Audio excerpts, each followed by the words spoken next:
up, you guys? I haven't done this in a minute. What's up, you guys? Welcome back to my channel. My name is Bex, the EX, and in this week's video, we're going to be talking about what I wish I had done as a 1L, mistakes I made as a 1L, things you should avoid as a 1L. Actually, wait. We're gonna quickly just talk about this new setup, right? Because I definitely just started talking as if we were all on the same page here. So I moved, and I'm not gonna get too deep into it. It's nothing crazy. It wasn't like there was some crazy story. Y'all know that I was living alone before. I was living in an apartment, and that's what I wanted to do my first year. I wanted to try living on my own first and foremost, and then after that I also knew, like, if I were to ever get roommates, I would first need to have met people in law school that I vibed with, that I felt like, yeah, okay, at this age I would, it'd be worth rooming with these people. I liked some things about my apartment, and then there were a lot of things I did not like about my apartment. Management was horrible. Just interacting with them, the way that they conducted business was just, in my opinion, unprofessional, and I didn't appreciate being treated the way that I was treated, so I tried to get out of that situation by finding a new place. At first I was just going to find a new place by myself again. However, two of my friends who are some of my closest friends here, and we were in a study group together, and you've probably seen them in my videos. Like, we just happened to be like all looking for a place to live, and we found out that like moving into a house was going to be the cheapest option for us, while also giving us the most space. So we're renting out a house right now, the three of us. It's further out from the school, which is probably its only con, but I have a space for my office. So once I finally set it all up, like, I'll kind of show you what my real study space and now filming space is going to look like. This is just kind of part of my office at the moment. There's a lot of pros. It's just the one thing is, like, traveling to school kind of takes a little bit more time, but we'll get into all of that stuff like later on as I do more vlogs, and you'll kind of see like how my day-to-day has changed, because I have to do a lot more pre-planning, and really because I'm like staying on campus. Like, if I'm going to be at campus, I'm going to be at campus, because I'm not able to go back and forth as easily as I was able to in the past. So that's that. Just had to make sure I prefaced it. Okay, so now we're gonna actually get into the video. My first thing was, and I'm gonna say, like, it's gonna be a mistake / tip, was not outlining soon enough. And I know that I started still relatively early, like the beginning of October, so at least 2 months had passed. And the crazy thing is like, I was taking practice exams before October. Like, end of September I was starting to take practice exams, and I didn't have my outlines, but I still hadn't started, like, I didn't start doing my outlines yet. I was just kind of going off of my notes, taking those practice exams.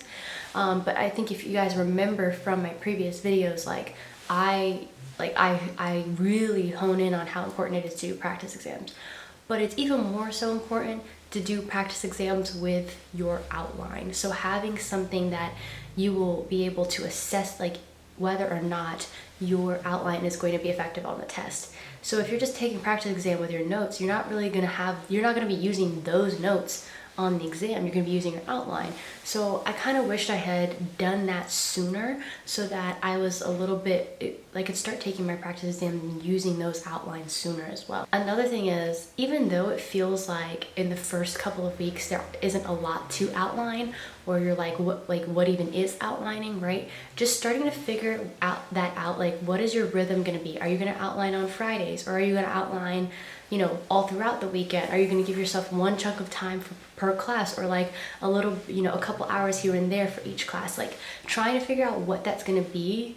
That process should take you the first 3 weeks of school, so that at least by the end of 3 weeks you'll definitely have a good chunk of information to start outlining with for all of your classes, and you've sort of figured out, okay, this is probably going to be my method for outlining for the rest of the semester. That's why I suggest outlining sooner, is one, getting into the habit of doing it on a weekly basis, reviewing on a weekly basis. If you go through the semester and then you don't start outlining until 5 weeks in, now it's like, where did this even where did this come from, right? Like, you want to develop those habits sooner rather than later. So then once you are really actually starting to get into some real content to start outlining, it's just you were already in that flow before. It's not going to look the same for everyone, and it also didn't look the same for me for every single class. It didn't look the same for me for every semester, but I will say that part of it is trial and error for sure, but you're not going to know. And the thing is, you don't want to waste too much time doing trial and error, because eventually you're going to have to pick a method and you're going to have to stick to it. So figuring that out sooner rather than later is my number one tip. Outline right now. So for example, I'm going into my 4th week of school. So if you're 1L right now and you're also in your 3rd, 4th week, start outlining, start figuring out what is your method going to be. Is it going to be making flashcards, right? Like some people aren't going to actually make their own physical outlines, and that's totally fine. Maybe you were given outlines from upperclassmen. You can use those. There's nothing wrong with that. But trying to figure out what is your reviewing schedule going to be like. When I say outline, what I really am referring to is just the overall reviewing process in general. What is your reviewing process going to be like? And then going from there, that's going to be what you're going to use to start assessing yourself. So maybe your reviewing process is making flashcards every week. Totally fine. Some people don't make outlines and they use flashcards, and then maybe just use already made outlines. Whatever is efficient for you, to balance all of your classes, because remember, you're going to be doing 4 to 5 classes at a time, so you have to also think about, okay, maybe some classes you're making flashcards for them, other classes you're outlining, right? Like maybe for contracts you're doing charts mostly, so you're taking all of your notes from class, all your notes from your readings, and you're consolidating them into flow charts, into diagrams, because that's kind of how contracts work in terms of figuring out, okay, do I have all the elements to then move forward to this step, to then establish whether or not we have a contract, right? Or if it was breached, whatever it might be. So for that class, it might be charts. I know for my Civ Pro, my contracts classes, it was definitely charts. For torts, it was really just flashcards, because a lot of it was like, for example, for negligence, you have all the elements for negligence. So it was better for me to do flashcards for that. But it was for classes like constitutional law, a good old handy dandy outline with all the cases that we had gone over in the semester was the best way for me to go. Not really charts, not really, diagrams and whatnot for constitutional law.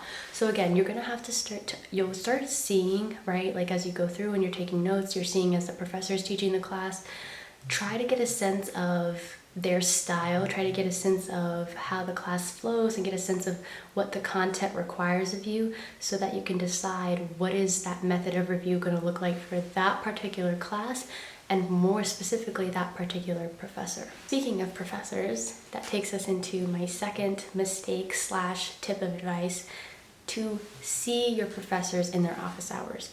Whether they're having office hours virtually or in person, it does not matter. It's not going to take away from whether or not you can establish a relationship with them.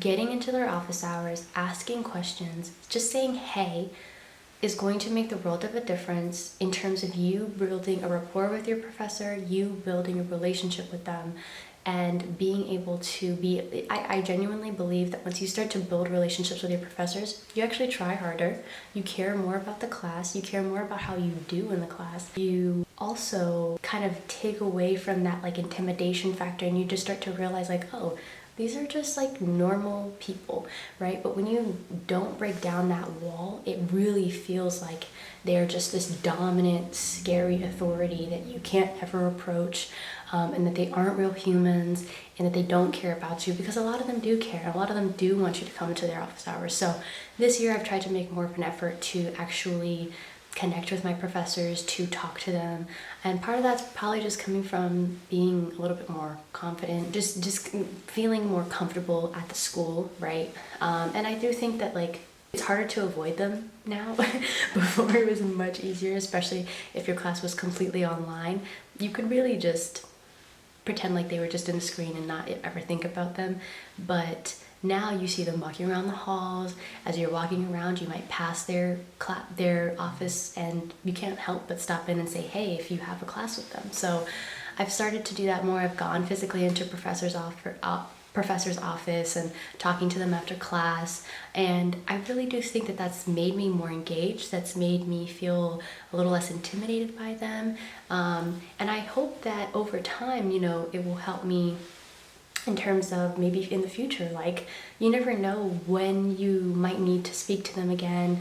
Jobs, like these relationships can last over a really long time, so start those habits now. And especially as a 1L, when you're really unsure of what's going on, those professors might be recommendations. Those professors, you know, you just never know, they might come to you instead of you coming to them. They might say, hey, there's this great job opportunity, I think you'd be great for it. And you just never know. Things work out that way in the craziest ways. So take advantage of these networking opportunities while you can, not just with professionals in the industry, but the professionals that are actually teaching you the law.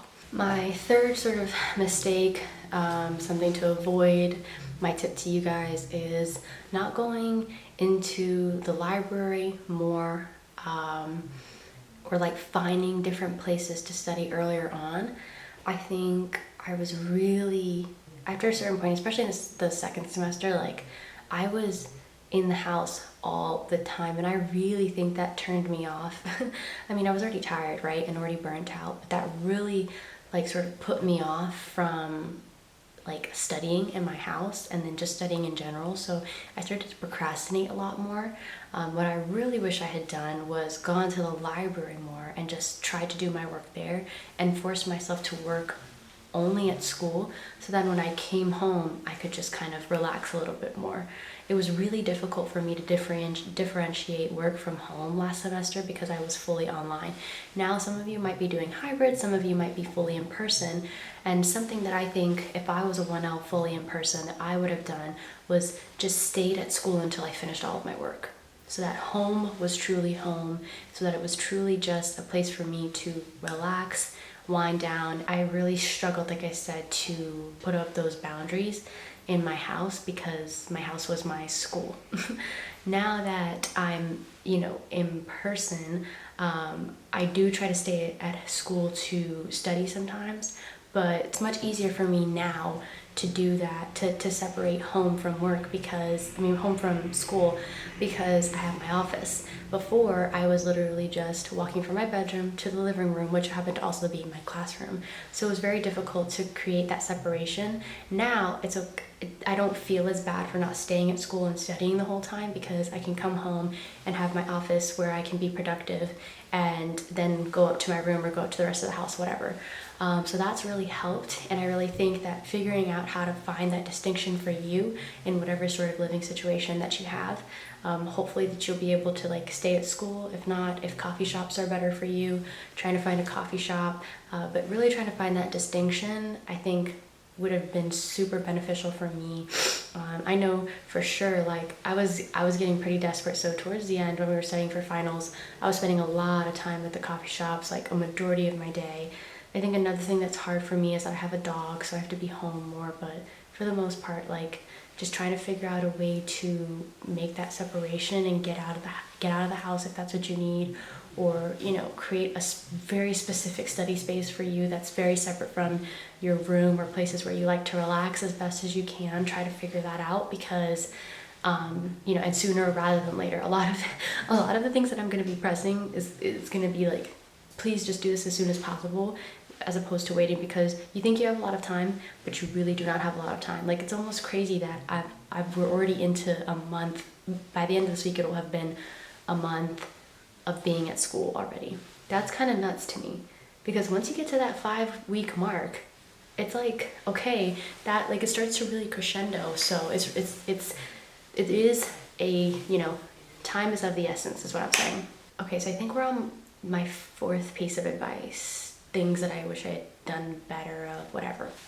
Something I wish I had started to do sooner was network. And I know that everybody says, just focus on your grades, right? That is very, very important, and I'm not going to refute that whatsoever. Like, yes, very much so, still focus on your grades. Listen to me, okay? But what I really wish I had also done was taken time, whether that was on Sundays or just picked one day a week where I could spend a couple of hours just doing things like firm research, practice area research, hitting people up on LinkedIn, emailing people. Emailing people wasn't really my thing. LinkedIn was definitely more my thing, and I did it a couple of times and it was actually pretty successful. I actually was able to coordinate phone calls with people, and I was really surprised by that. I did not think that people were going to be actually willing to talk to me, but there were people. But I really wish I had done that. I think I did a lot of lateral networking, which is still very important, and do not forget to do that. Join those societies at school, talk to your friends, especially if you're in person right now. Hang out with people, go to law school events, go to interest meetings, even if you don't really know whether or not you want to join that society or that group, whatever it might be. Make friends, be social. Like, the social aspect of law school is so real because it really will help you on down the road when it comes to, you know, studying, when it comes to jobs later on, like just having knowledge of other different things and things that are going around, because these people, everybody has such different backgrounds and they're all coming to law school with such different perspectives, and it's so important for you to reach out and talk to them. You never know what can come out of it. And more importantly, friendship. Obviously, I did a lot of lateral networking as best as I could, you know, especially through this YouTube channel and my page, Bex Not Bex, my Instagram page. That was really, really great. I'm so glad I got to meet so many people from UCLA Law School, from UIC. Shout out to everybody out there. Like, it was such a great way for me to make friends and for me to get a better understanding of like how everybody else is coping with pandemic law school and all that stuff. Like, that definitely got me through my 1L year. All of you guys got me through my 1L year. But something I wish I did more of was networking vertically and talking to people in the industry and trying to see what are all of these firms and where are they located? Where could I really practice? All of these different things. So taking a little bit of time out of your week, one day a week, a couple of hours is really all you need just to do some sort of thing, so that, because the reason why I say this is because I really do feel like it kind of all came down on me at the end of the semester and the first semester when I was applying to all those jobs, right?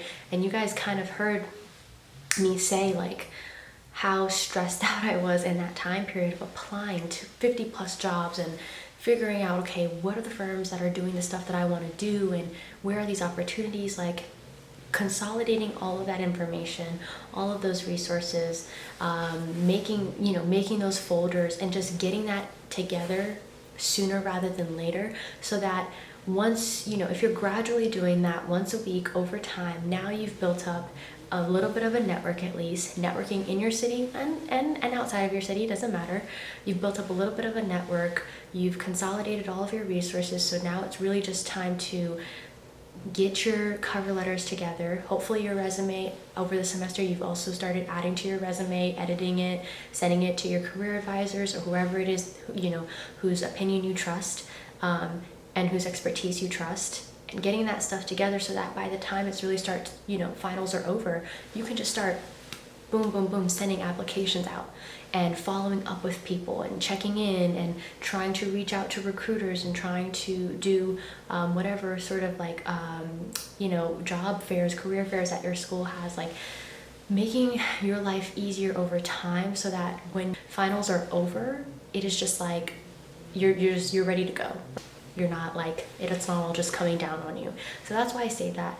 Try to start networking, try to start preparing for that whole job application process in the winter, sooner rather than later, because it will creep up on you and you'll think you have all semester to do it, and then you find yourself just getting bogged down with all these, you know, the finals craze, and then you realize, oh shit, I still have to apply for jobs after finals are over. So there's time, but there's not enough time. There's time, but there's no time, if you get what I mean. And just doing a little bit at a time, trust me, just a little bit at a time will make the world of a difference. I have one more thing. I found a study group, right? But I really wish that I had diversified my study groups. Like, I wish I had really tried to find maybe like a different study group per class. And really, like, if you are in class, right, and you hear somebody and you think, this person sounds like they know what they're talking about, introduce yourself. Go over there. Hi, hello, how are you? My name is Rebecca. See what they know, right? See if you guys can vibe, see if you guys mesh as a study group, as study partners, whatever.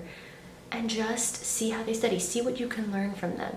And it's not so much that you aren't, you couldn't be that person either. You might be that person that people want to come to. But I just think that we can all learn from others, and that we are clearly not only the smartest people in the room anymore, right? Law school is filled with a bunch of smart people. So don't let pride get in the way. Don't let that intimidation get in the way. You shouldn't be intimidated for any reason.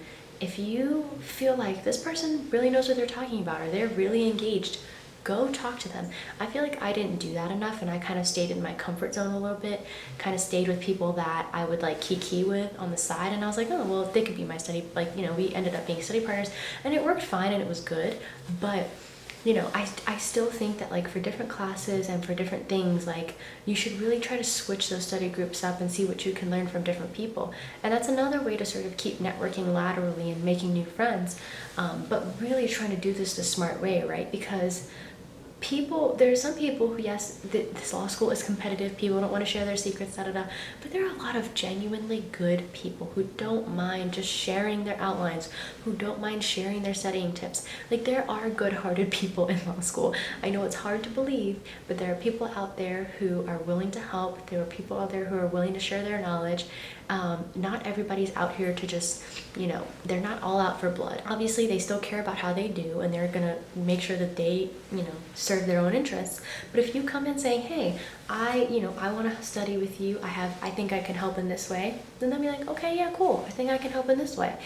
I just wish I put myself out there a little bit more and tried to talk to those people who I felt like I knew they were doing really well in the class, or I felt like I knew that they were super engaged, but I was just too afraid to go talk to them and too afraid to study with them because maybe I didn't know as much as they did. It doesn't matter. Just put yourself out there and see how it happens, Other than that, though, if you're still kind of feeling weird about, like if you don't really necessarily want to study with new people and different people all the time, just make sure you do find one or two people who can be your study buddies, your accountability buddies, whether that's, across all of your classes or just a couple, whatever it might be. Find your people. That was something I definitely did, sooner rather than later, and I'm very grateful for it. I just wish I had diversified it a little bit more, and diversified not by just like, I don't mean it by any type of demographic, I really just mean like literally just different people, and people who I felt like were really smart in the class, but I was maybe a little too intimidated to approach or too scared to ask for help type thing, I really just suggest finding your people, finding that group who's going to sort of be your ride or dies for the semester and hold each other accountable. Don't be afraid to be vulnerable with them. Tell them what you need to be successful. Ask them what they need from you to help them be accountable so that they can be successful, and work together as that team to make sure that no matter what, like, we are going to keep each other in check for our priorities, because we care more about each other's success than we do about this, competitive nature type thing of environment of law school. That is what got me through my 1L year, and I really hope that by taking my advice, it will help you get through your 1L year. Guys, like I said, I don't know if I really kept this video short and sweet, but a little bit more structured and not off on too many tangents, I hope. I give you 5, of my sort of mistakes / things I wish I'd done better and sooner for my 1L year. A lot of it, it was a mix. It was a mix of things that I wish I'd done better professionally, a mix of things that I wish I'd done better academically, and things that I just feel like if you start to implement at least 1 or 2 of those things earlier on in your 1L experience, I think you will be better off. And that's the whole point of this channel. I just hope that whatever I'm doing can help you avoid, whatever mistakes I make, you can avoid, and whatever success I have, you can share with me. That's literally the goal of my channel, and maybe to make you laugh a couple times or smile or whatever. As always, please reach out to me on Bex Not Bex on my Instagram _ so that we can chit chat. If you have any questions, if you're applying for this upcoming application cycle, please let me know if you have any questions about personal statements, if you have any questions about the LSAT. I'm really just there for you to be sort of that encourager, that supporter, cheerleader, whatever it is, you know, that you need me to be. I will try my hardest. If you want to talk about Emory, obviously let me know. Also make sure to follow me on TikTok, you guys. I made a TikTok finally, and I really want people to see my memes or whatever these things are. Just like, you know, just please follow me on TikTok. I don't know what I'm doing half the time, but it's fun. I didn't think I'd have this much fun making TikToks, but they are pretty fun. So it's letting me bring out my little humorous, creative side. So I'm really enjoying that. So make sure to follow me at BexNotBex_. It's the same name as my Instagram account. And I'll see you guys in the next video.